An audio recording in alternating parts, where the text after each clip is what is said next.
નમસ્કાર, આપ જોઈ રહ્યા છો જેકેએસ ન્યૂઝ ગુજરાતી. વાત કરું જાફરાબાદ તાલુકાના શિયાબેટ ગામના ટાપુને સરકાર દ્વારા ટુરિઝમ પ્રોજેક્ટ જાહેર કરતા પ્રોજેક્ટ રદ કરવા બંદર બનાવવા માંગ સાથે ગ્રામજનોએ પ્રાંત અધિકારીને આવેદનપત્ર આપ્યું. જાફરાબાદ શિયાબેટ ગામે સરકાર દ્વારા ટુરિઝમ પ્રોજેક્ટ મંજૂર કરતા ગ્રામજનોમાં રોષ. ટુરિઝમ પ્રોજેક્ટ રદ કરવા શિયાબેટ ગામને માછીમાર માટે બંદર બનાવવાની માંગ સાથે રાજુલા પ્રાંત કચેરી ખાતે પ્રાંત અધિકારીને આવેદનપત્ર પાઠવ્યું હતું. શિયાબેટને માછીમારી બંદર જાહેર કરવા માટે વર્ષોથી સરકાર સમક્ષ રજૂઆતો કરવામાં આવી છે, ત્યારે સરકાર દ્વારા શિયાબેટ બંદરને જાહેર કરવામાં આવે તેવી ગ્રામજનોની માંગ સાથે આવેદનપત્ર પ્રાંત અધિકારીને આપ્યું હતું. જેકેએસ ન્યૂઝ ગુજરાતી સાથે કાઉશા કનોજિયા, જાફરાબાદ.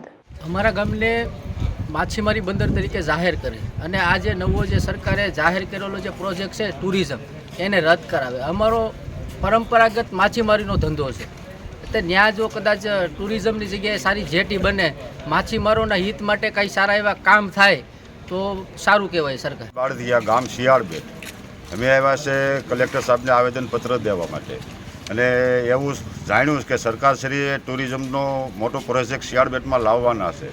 તો શિયાળબેટમાં 100% માછીમારીનો ધંધો છે. તો શિયાળબેટના લોકો એવું માને છે કે શિયાળબેટમાં માછીમારી તરીકે જો જાહેર કરે શિયાળબેટને તો માછીમારીનો ધંધા ટકી રહે. એની માટે આખા ગામ લોકો બધા વિરોધ કરે છે કે શિયાળબેટને માછીમાર બંદર જાહેર કરો, એવી સરકારને માગણી છે અમારી.